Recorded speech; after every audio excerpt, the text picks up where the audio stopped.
Company चाहती है। हमेशा इन्वेस्टर बनो, कंज्यूमर मत बनो। हाँ, ये बकवास चीज़ें ले रहा हूँ, कभी कभी बकवास चीज़ें भी, कभी कभी कूड़ा भी सोना बन जाती है, सोने से हीरा बन जाती है। उसमें मैं भी आपको बहुत ज़्यादा हेल्पफुल हो सकती है, थोड़ा सा माइंड सेट आपका व्यू चेंज कर सकता हूँ। तो प्लीज़, लाइट भी आ गई और वीडियो भी मैं ख़त्म करने वाला हूँ। तो नमस्कार दोस्तों, आज की इस वीडियो में बात करने वाला हूँ कि इन 5 तरीक़ों से आप कैसे जल्दी अमीर हो सकते हैं।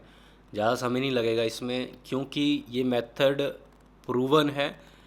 बहुत बड़े बड़े लोगों ने इसको फॉलो किया है।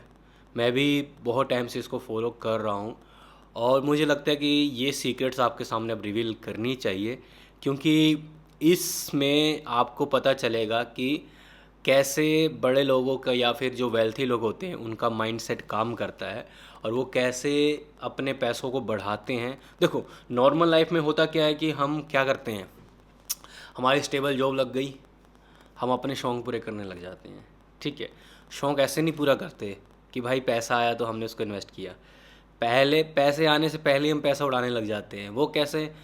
हमको मालूम है कि भाई मेरी इतने हज़ार की जॉब लग चुकी है, अब पता है कि पैसा महीने में क्रेडिट होगा, तो हम क्रेडिट कार्ड यूज़ करते हैं, हम अपने शौक़ पूरे करने लग जाते हैं। जो पैसा हमारे पास अब तक आया ही नहीं है उसको खर्च करने लग जाते हैं, और जब सैलरी आती है तो उसके खर्चों को हम पूरा करते हैं। करने के बाद फिर अगले महीने क्रेडिट कार्ड से नए शौक़ करते हैं, मतलब एक हैबिट बन जाती है, हैबिचुअल बन जाती है। और दूसरी तरफ जो वेल्थी इंसान होता है वो कभी भी जो पैसा उसके पास है ही नहीं उसको कैसे वो खर्च करे। ठीक है, वो हमेशा जब पैसा उनके पास आता है पहले उसको सेविंग करते हैं, फिर बाद में खर्चे के लिए निकालते हैं। पहला नंबर उनका सेविंग होता है, जबकि नॉर्मल इंसान जो मिडिल क्लास हो गए या फिर पुअर पीपल होते हैं जो माइंडसेट के, वो करते क्या हैं कि पहले खर्चे करते हैं, फिर कहते हैं कि जब बचेगा तो मैं, जब पैसा खर्चे करने का पैसा बचेगा तो मैं उसको इन्वेस्ट करूँगा या फिर उसको अपने शौक़ पूरे करने में लगाऊंगा। जबकि अमीरों का ऐसा नहीं होता। अमीर हमेशा ये कोशिश करता है कि वो अपने बचाए पैसों को पहले इन्वेस्ट करे, इन्वेस्टमेंट से उसका पैसा बढ़े और जो पैसा उसका बढ़ेगा उसको खर्च करके वो अपने शौक़ पूरे करेगा। तो एक बिजनेस की तरह रिच पर्सन हमेशा काम करता है। उसको ये रहता है कि भाई मेरा पैसा अगर कहीं जा रहा है तो डैम श्योर ये रहे कि उसका कुछ ना कुछ रिटर्न आता हो। जबकि मिडिल क्लास या फिर पुअर माइंडसेट पीपल ये सोचते हैं कि मैंने उस बंदे के पास बड़ी कार देखी है, चलो जी ईएमआई पर कार निकाल देता हूँ। मेरा बचपन का प्लान था कि मेरे को इस कलर की बाइक लेनी है, पैसा ना होने के बावजूद भी सिर्फ जॉब लेने के बाद वो ईएमआई पर सारा सामान निकालते हैं और पूरी ज़िंदगी उस ईएमआई को भरने में अपनी सैलरी निकाल देते हैं और कुछ भी नहीं बचता उनके पास। तो ये चीज़ तो माइंडसेट होता है। बाकी अगर आप इस वीडियो को पूरा देखोगे तो आपको मोटा मोटा आइडिया लग जाएगा कि कैसे अमीर लोग अपना पैसा को बचाते हैं और कैसे उसको इन्वेस्ट करके और अमीर होने के लिए उनकी मतलब पैसों से पैसे वो कैसे बनाते हैं। तो सबसे पहले मैं बताऊंगा कि सबका प्रूवन मेथड है मेरे ख्याल से कि दुनिया में ज़्यादातर लोग जो अमीर हुए हैं वो इस इन्वेस्टमेंट से बहुत ही जल्दी अमीर हुए हैं, वो है स्टॉक मार्केट। आप लोगों ने स्टॉक मार्केट सुना ही होगा। कोई भी, मैं तो नहीं समझता कोई ऐसा हो जिसको स्टॉक मार्केट में पता ना हो, क्योंकि मैं जितने भी मोस्टली वीडियो बनाता हूँ उसमें स्टॉक मार्केट का जिक्र रहता ही है। और स्टॉक मार्केट एक ऐसा प्लेटफॉर्म है कि लोगों की ज़िंदगी रातों रात भी बदल सकती है। ये स्टॉक मार्केट इतना ज़्यादा दम रखता है, बट इसमें रिस्क भी बहुत है।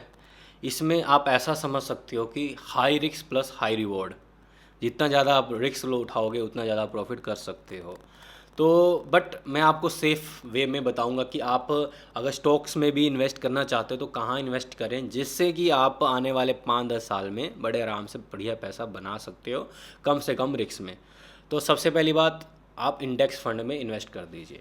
मैं इसके प्रो एंड कॉन्स भी बताऊंगा कि इसमें इन्वेस्ट करने से आपके क्या प्रो हैं और क्या कॉन्स हैं। पहले मैं बता देता हूँ। इन्वेस्ट में आप इंडेक्स फंड में आप इन्वेस्ट कर सकते हो। सबसे पहले इंडेक्स फंड में सबसे बड़ी बड़ी कंपनियाँ आती हैं, जैसे टाटा हो गया, रिलायंस हो गया, जिनके ऊपर मतलब कि बैंक निफ्टी, सारी बड़ी बड़ी कंपनियाँ लिस्टेड होती हैं। आप इनमें इन्वेस्ट कर सकते हो खुद से। पर अगर आपके पास समय नहीं है तो आप म्यूचुअल फंड में आप इन्वेस्ट कर सकती हो। म्यूचुअल फंड में, इंडेक्स फंड एक टेक्निकल चीज़ होती है, ऑटोमेटिक सॉफ्टवेयर इन्वेस्ट करता है, आपने सिर्फ पेमेंट करनी होती है, स्टॉक्स बाय करने। जबकि म्यूचुअल फंड में होता क्या है कि आपने म्यूचुअल फंड ले ली, मान लो कि 10,000 की, 5,000 की, 1,000 की, तो म्यूचुअल फंड में एक बंदा होता है जो कि आपके बिहाफ पे ऐसे स्टॉक्स पे पैसा लगाता है जहाँ पर हाई चांसेस होते हैं कि आपको रिटर्न मिले। उसमें आपको स्टॉक वगैरह की नॉलेज नहीं होने की ज़रूरत है, ये सब म्यूचुअल फंड वाला आप पे ही स्टॉक ऐसे चूज़ करेगा जिसमें आपका ज़्यादा से ज़्यादा फ़ायदा वो करवा सके, उसके बदले में वो थोड़ी बहुत कमीशन काटता है। चौथा, पॉलिसी फ़ंड। बहुत सारे पॉलिसीज़ निकलती हैं, जैसे कि आपको बता दूं बैंक की भी पॉलिसीज़ होती हैं कि इतने साल तक आप पैसा जमा करो, आपको इतने % पर रिटर्न मिलेगा, है ना। और पॉलिसी से मिलता जुलता ही गवर्नमेंट फंड्स होते हैं, फंड्स नहीं, गवर्नमेंट्स बॉन्ड्स होते हैं। जैसे आप देख रहे हो कि नई गवर्नमेंट अब आई है तो इसने अभी बॉन्ड्स निकाले हैं कि आप इस कंपनी में, सरकारी कंपनी में बॉन्ड्स परचेज़ को, या फिर आरबीआई के बॉन्ड्स बाय कर लो, आपको इतने साल बाद मैच्योरिटी होने के बाद इतना पैसा दे दिया जाएगा। तो ये भी आपके लिए एक गुड ऑप्शन हो सकते हैं अगर लॉन्ग टर्म की गेम खेलना चाहते हैं। ऐसे ही LIC में होता है, हमारे तो पेरेंट्स LIC में बहुत टाइम से इन्वेस्ट करते आ रहे हैं और उनको भी मतलब कि बहुत ज़्यादा बढ़िया रिटर्न मिला है। तो ऐसे चीज़ों में आप इन्वेस्ट कीजिए, पैसा कभी भी जेब में मत रखिए, ना ही कभी अलमारी या लॉकर में रखिए, पैसों को पैसों में लगाइए। जितना जल्दी आप पैसों में लगाओगे उतना ज़्यादा आप आगे बढ़ोगे। अब मैं इसके प्रोस की तो बात करूँ तो देखो, इसमें आपको चांस है, देखो नॉर्मल बैंक आपको रिटर्न कितना से कितना देगा, 5 से 7%, जबकि एवरेज स्टॉक मार्केट में आपको रिटर्न 10 से 15% के बीच में मिलता है। बहुत ही रेयर केस होते हैं कि अगर आपने बिना स्टडी किए, देखो आज की डेट में जितने भी ऐप्स होते हैं, चाहे जरोधा हो गया, ग्रो हो गया, वो कंपनी का सारा चिट्ठा आपके सामने खोल देते हैं। वो आपको कंपनी का पोर्टफोलियो दिखा देंगे, कितना डिविडेंड उसने बांटा है ये दिखा देंगे। इवन कि आपको डिविडेंड से भी अर्निंग होती है भाई, कंपनी आपको डिविडेंड भी देती है। तो कितना उसका रेवेन्यू हुआ है, कितना उसका लॉस हुआ है, कितना उसके ऊपर कर्ज है, वो सारा आज की डेट में अपडेट मिलता है। पर अगर आप अंधे हो के आप स्टॉक खरीद लेते हो तो बहुत रेयर चांसेस होते हैं कि आपके सारे के सारे पैसे डूब जाएं। बट आप बढ़िया रिसर्च करके पैसा इन्वेस्ट करते हो इंडेक्स फंड में या फिर म्यूचुअल फंड में भी अगर आप करते हो तो हाई चांसेस होते हैं 10 से 15% के आसपास आपको रिटर्न एवरेज मिले। और दूसरी बात, स्टॉक मार्केट से होता क्या है कि आप एक ओनरशिप कहलाते हो, आपको कंपनी की एक ओनरशिप मिल जाती है। आप उसमें ऐसे फील करते हो कि हाँ यार, इस कंपनी में मैंने इन्वेस्ट कर रखा है, तो आप चाहो तो वोटिंग वगैरह कर सकते हो। दूसरा, वैल्यूएशन ज़्यादा होती है। मान लीजिए कि आपने स्टॉक आज की डेट में परचेज़ किया, अगर कंपनी ग्रोथ करेगी तो ऑटोमेटिक उस कंपनी की वैल्यूएशन बढ़ेगी, और जब उसकी वैल्यूएशन बढ़ेगी तो आपके ऑटोमेटिक शेयर के प्राइस बढ़ जाएंगे। तो ये स्टॉक मार्केट का बेनिफिट पॉइंट होता है जिसमें आपको नॉर्मल बैंक से ये बेनिफिट नहीं मिलने वाला। अगर मैं लॉस की बात करूँ, मतलब कॉन्स की बात करूँ, तो भाई इसमें टैक्स लगता है। अगर आपका रेवेन्यू अच्छा होगा, इसमें आपको गेंस अच्छे मिलेंगे, तो भाई गवर्नमेंट टैक्स भी बड़ा अच्छा सा लेती है इसमें, ठीक है। दूसरा, जब आप स्टॉक्स खरीदते हो तो कुछ ड्यूटी फीस भी आपको देनी पड़ती है। और म्यूचुअल फंड्स में सबसे ज़्यादा आपका खर्चा म्यूचुअल फंड्स में होता है। मान लो कि म्यूचुअल फंड आपने बढ़िया वाला ले लिया जिसने बहुत अच्छे रिटर्न दे रखे हैं, तो उसको मैनेज करने के चार्जेस भी आपसे म्यूचुअल फंड का जो ब्रोकर होगा बहुत अच्छा खासा कमीशन लेगा। तो ये सब थोड़े बहुत आपके प्रो एंड कॉन्स सब चीज़ों में होता है, हर कोई चीज़ परफेक्ट नहीं होता। अगर आपको रिस्क मिल रहा है तो रिवार्ड भी मिलेगा, अगर रिवार्ड मिल रहा है तो आपको रिस्क भी लेना पड़ेगा।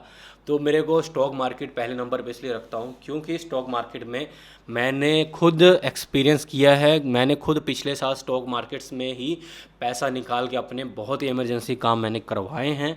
और मुझे लगता है कि उस टाइम पर अगर मैं मतलब अगर स्टॉक मार्केट मैंने अगर पैसा ना लगाया होता तो आई थिंक मेरे बड़े बड़े काम जिससे मेरे को आज 5 गुना 10 गुना प्रॉफिट हो रहा है, उस काम में मेरा वो इन्वेस्टमेंट ना हो पाता। तो स्टॉक मार्केट काफ़ी ज़्यादा वैल्यूएशन है, काफ़ी ज़्यादा आपके रिस्क प्लस रिवार्ड हैं, और कभी भी आप उसमें पैसा लगा भी सकते हो, निकाल भी सकते हो, तो इसमें कोई बाउंडेशन नहीं है। सेकंड पॉइंट मैंने रखा है अपने साथ भाई, उसको हम बोल सकते हैं रियल स्टेट। अब रियल स्टेट तो भाई इंडिया में बहुत ज़्यादा मतलब कि पीक पे चल रहे हैं भाई। लोगों ने इतने रियल स्टेट परचेज कर लिए हैं जिससे कि ओवर वैल्यू इस टाइम ओवर वैल्यूड हो चुका है रियल स्टेट का। बट तब भी रियल स्टेट में इन्वेस्टमेंट करना हमेशा फ़ायदे का सौदा नहीं होता। मैंने कितने लोग देखे हैं जो कि लोगों ब्रोकर के बातों में आते हैं, कहते हैं कि भाई ये रियल स्टेट पे मतलब कि इस रोड के ऊपर आने वाले टाइम एयरपोर्ट निकलने वाला है, इस रोड पे हाईवे निकलने वाला है। मतलब गांव में जाके दिखाते हैं और कहते हैं कि एयरपोर्ट हाईवे निकलने वाला है, और भाई 5-5 10-10 साल हो जाते हैं, अभी तक वहाँ पर ना ही कोई हाईवे निकला है, ना ही कोई रोड निकला है। और बड़े से बड़े उन्होंने प्रॉपर्टी डीलरों ने उनका चौथियाप्पा काट के पैसे लेकर, और वो मतलब कि विदाउट रिटर्न वाली मतलब कि एक खरा सोना का भाव में बेचकर वो निकल चुके हैं, जबकि आज की डेट में उसकी वैल्यूएशन कुछ भी नहीं है। बट प्रॉपर्टी हमेशा मैं आपको बताता हूँ कि कैसे लेना है। कभी प्रॉपर्टी ये मत सोच के लेना फ्लो में कि भाई यहाँ पर इंडस्ट्री आने वाली है, यहाँ पर आने वाले टाइम में बहुत ज़्यादा बेनिफिट होने वाला है। अगर आप श्योर नहीं हो तो मत लो प्रॉपर्टी भाई, क्योंकि इंडिया में प्रॉपर्टी लेना मैं समझता हूँ कि घाटे वाला सौदा है जेन जी जनरेशन के लिए, अगर आप अच्छे से रिसर्च नहीं करते तो। क्यों? क्योंकि देखिए, प्रॉपर्टी अगर आप बाय करते हो, मैंने भी प्रॉपर्टी ली हुई भाई, मेरे को 3 से 4 साल इस लाइन में हो गए हैं। तो मैंने प्रॉपर्टी जब ली थी ना, मैंने क्या ध्यान रखा था, रेंटल यील्ड, कि अगर मैं प्रॉपर्टी लेता हूँ तो आज की डेट में उस पर रेंटल मेरे को कितना मिल सकता है। जैसे कि मैं मोहाली में रहता हूँ, मोहाली में यहाँ पर बहुत सारी यूनिवर्सिटीज़ भी हैं, आईटी पार्क भी हैं, आईटी सेक्टर्स भी हैं, इंडस्ट्री भी है। तो मैंने ये सोच के अपनी प्रॉपर्टी बाय की थी कि इन केस मैं अगर मान लो कि करोड़ों की प्रॉपर्टी ले रहा हूँ, मैंने ईएमआई पर मैंने घर बनाया या फिर मैंने किस्तों पे अपना घर बनाया, तो बाई चांस अगर मेरा काम बंद हो जाता है या फिर मेरे से पेमेंट क्लियर नहीं हो पाती, तो उस प्रॉपर्टी को अगर मैं रेंट पे देता हूँ तो मेरे कितनी मंथली यील्ड निकल सकती है, कितनी मेरे को मतलब कि वैल्यूएशन मिल सकती है। तो ऐसे रेंटल वाली चीज़ों पे इन्वेस्ट कीजिए जहाँ पर आपको पता है कि आने वाले टाइम क्या, मतलब अभी से यहाँ पर पैसा है। अब मैं जहाँ रहता हूँ यहाँ पर मार्केट भी है, इंडस्ट्रीज़ भी हैं, कॉलेज भी है। तो मेरे को पता है कि यहाँ पर प्रॉपर्टी लेना कोई भी, मतलब कि पहली बात वो आसान काम नहीं है भाई, क्योंकि प्रॉपर्टी के रेट ज़मीन से लेके आसमान तक की वैल्यू चल रही है, ओवर वैल्यू हुए पड़े हैं। और इसमें इन्वेस्ट करना एक, समझ लो कि आपको नहीं मालूम कि आगे आपके साथ क्या हो सकता है। ठीक है, कोरोना टाइम में मैंने देखा था कि इसी जहाँ पर मैं अभी रहता हूँ यहाँ पर एकदम एम्प्टी हो गया था, क्योंकि कॉलेज बंद थे, इंडस्ट्री बंद थी, जितने भी यहाँ पर कारोबार चल रहे थे सब सड़क पे आ गए थे। तो ऐसे भी समय आ सकते हैं। बट कोशिश करना कि जो भी आप लैंड बाय करने के लिए सोच रहे हो उसमें रेंटल यील्ड क्या आने वाली है उसको थोड़ा ध्यान में रखना। कोई जितना आप रेंटल पे फोकस करोगे उतना आपको समझ आ जाएगा कि हाँ, मेरा आने वाले टाइम में इस पे प्रॉफिट कितना होने वाला है। बाकी देखो, प्रॉपर्टी हमेशा पैसा देकर ही जाती है, कभी भी लॉस नहीं करती, क्योंकि जैसे इंडिया में प्रॉपर्टी के दाम बढ़ रहे हैं, आने वाले टाइम में तो कहीं भी प्रॉपर्टी बचेगी नहीं। चाहे आप कहीं सुनसान जगह पर भी क्यों ना लो, अगर वो हाईवे के पास में है तो उसकी कभी ना कभी वैल्यूएशन पड़ जाएगी। तो हमेशा प्रॉपर्टी स्टॉक मार्केट में भी आप अपना पैसा इन्वेस्ट कर सकते हो। इसके भी प्रो एंड कॉन्स हैं। प्रोस मैंने आपको बता दिया, रेंटल यील्ड मिलती है, आपकी प्रॉपर्टी की वैल्यूएशन कभी भी क्या हो जाए आपको भी नहीं मालूम है। शायद मोस्टली तो प्रॉपर्टी की इन इंडिया प्रॉपर्टी के रेट तो भाई पिछले टाइम में बहुत ज़्यादा बढ़े हैं, आसमान छू रहे हैं भाई। जिनके पुराने टाइम में दादा परदादे ने अपनी प्रॉपर्टी बचा के रखे थे, आज वो एक अरबपति बन चुके हुए हैं, जिसको बोलते हैं कि विरासत में मिली हुई अमीरी, वो सब यही चीज़ें होती हैं। और ये आपका प्रो हो गया। कौन में देखो, अगर आप फर्स्ट टाइम आप प्रॉपर्टी लेने जा रहे हो ना, आपके साथ बहुत ज़्यादा चांसेस है कि आपके साथ स्कैम हो जाए। क्यों? क्योंकि आपको प्रॉपर्टी के क्या स्टाम्प होते हैं, क्या ड्यूटी फ़ी होती है, क्या डीड्स होते हैं, क्या सर्टिफिकेट्स बनते हैं, है ना, क्या आपके सेल डीड होती है, क्या आपकी परचेज डीड होती है, इसकी नॉलेज बहुत कम होती है। फिर इसके लिए आप कोई ब्रोकर हायर करते हो, और मोस्टली ब्रोकर क्या होते हैं कि वो आपको गलत प्रॉपर्टी परचेज़ करवा देते हैं। जैसा कि अभी मैंने आपको बताया कि उन्होंने बताया कि ये रोड के ऊपर आने वाले टाइम में एयरपोर्ट होने वाला है या फिर हाईवे निकलने वाला है, परचेज़ करवा दिया, बट अभी तक 10 साल के अंदर अंदर कोई रोड या कोई बस्ती नहीं बनी वहाँ पर, बस सारा खेती खलिहान है और ऐसी प्रॉपर्टी पड़ी हुई है वो। तो ये भी ध्यान रखना है। दूसरा, इसमें लॉन्ग टर्म गोल होता है भाई लोगों का, क्योंकि पैसा इसमें बहुत ही ज़्यादा ह्यूज लगता है। एक बार आपने पैसा लगा दिया सारा का सारा प्रॉपर्टी में, तो आप आने वाले टाइम में उतने पैसे जमा करने के लिए आपको और लंबा संघर्ष करना पड़ेगा और ज़्यादा मेहनत करनी पड़ेगी। इंस्टेंट आपके पास पैसा ख़त्म हो जाता है भाई, तो ये भी चीज़ होती है। दूसरा, जब प्रॉपर्टी पे आपको, मतलब कि मान लो आपने अभी 5 CR की आपने प्रॉपर्टी ली, ठीक है, 5 साल में वो 10 CR की बन गई।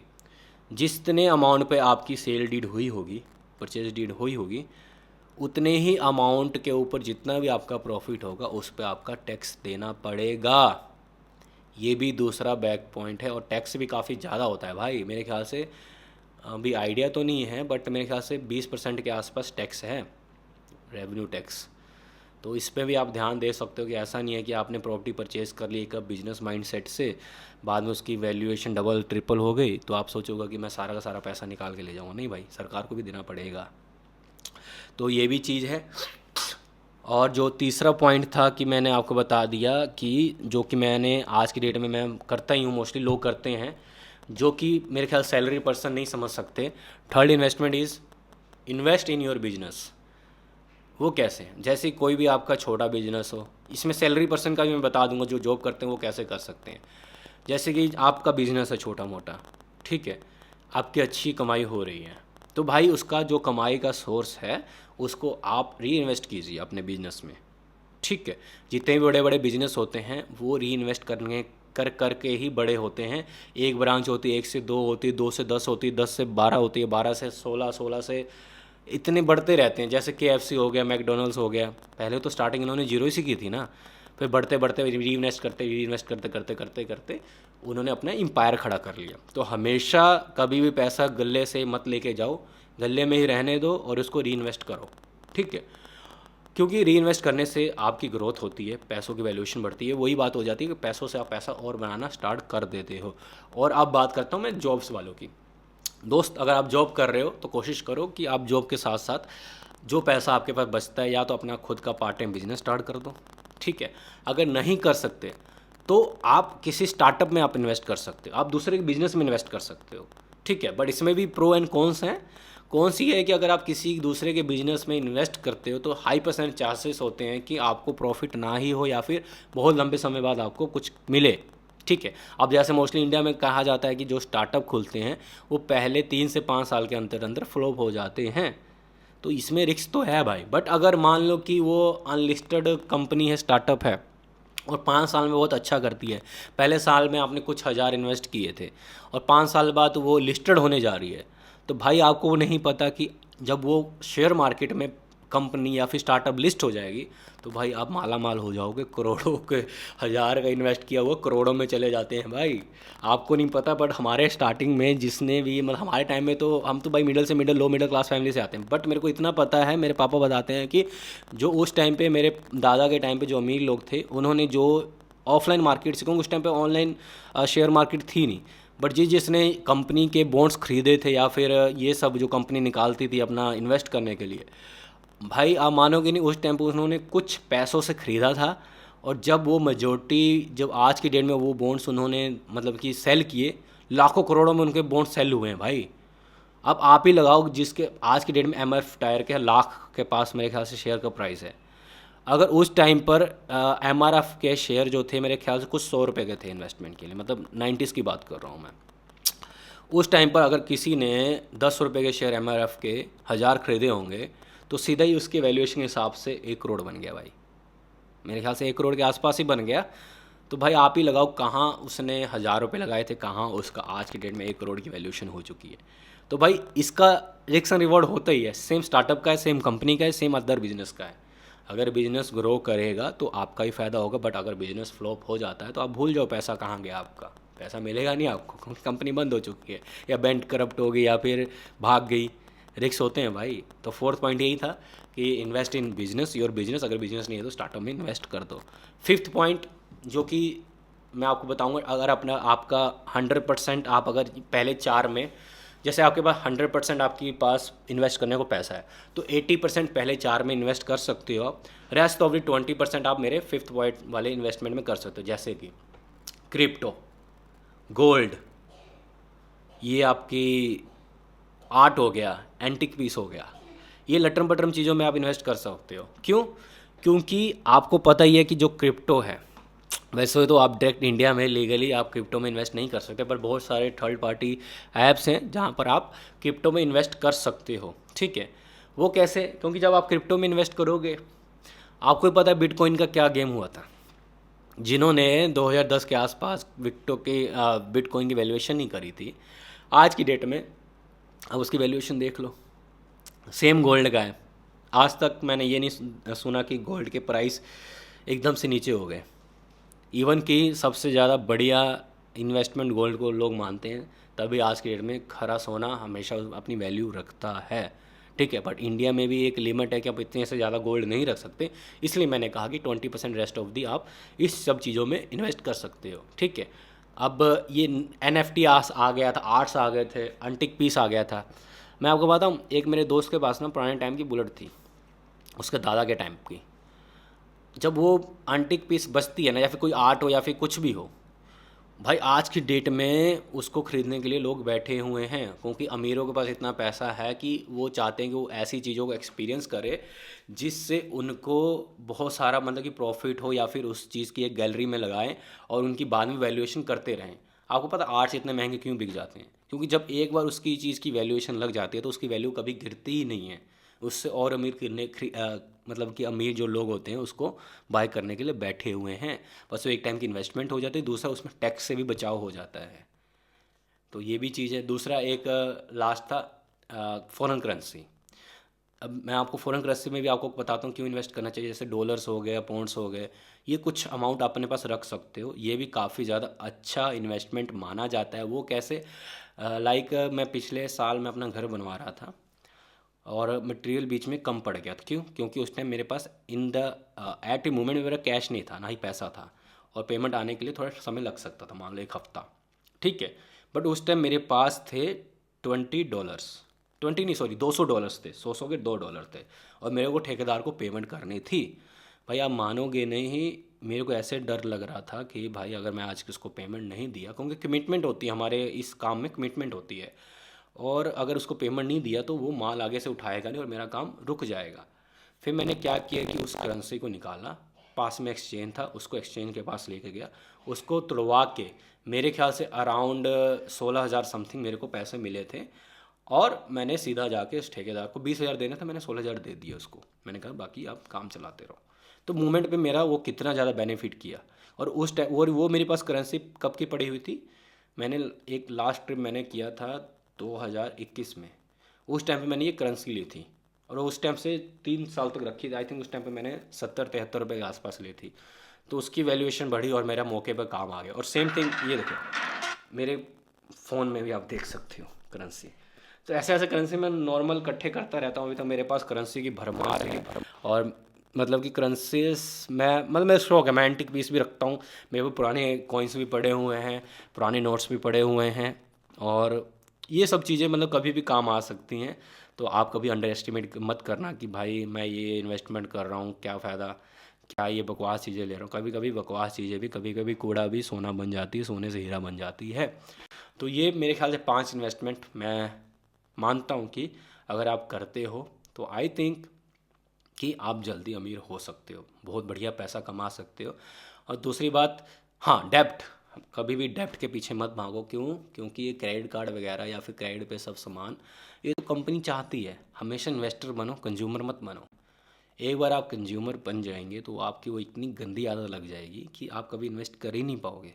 हमेशा माइंडसेट इन्वेस्टर का रखो, कंज्यूमर का मत रखो आगे। और अभी हमारे चैनल को सब्सक्राइब कर लो, क्योंकि अगली वीडियो में मैं क्रेडिट कार्ड से लेकर ये सब कंज्यूमर माइंडसेट को लेकर एक डिटेल वीडियो लेके आ रहा हूँ। बहुत ज़्यादा हेल्पफुल हो सकती है, थोड़ा सा माइंडसेट आपका व्यू चेंज कर सकता हूँ।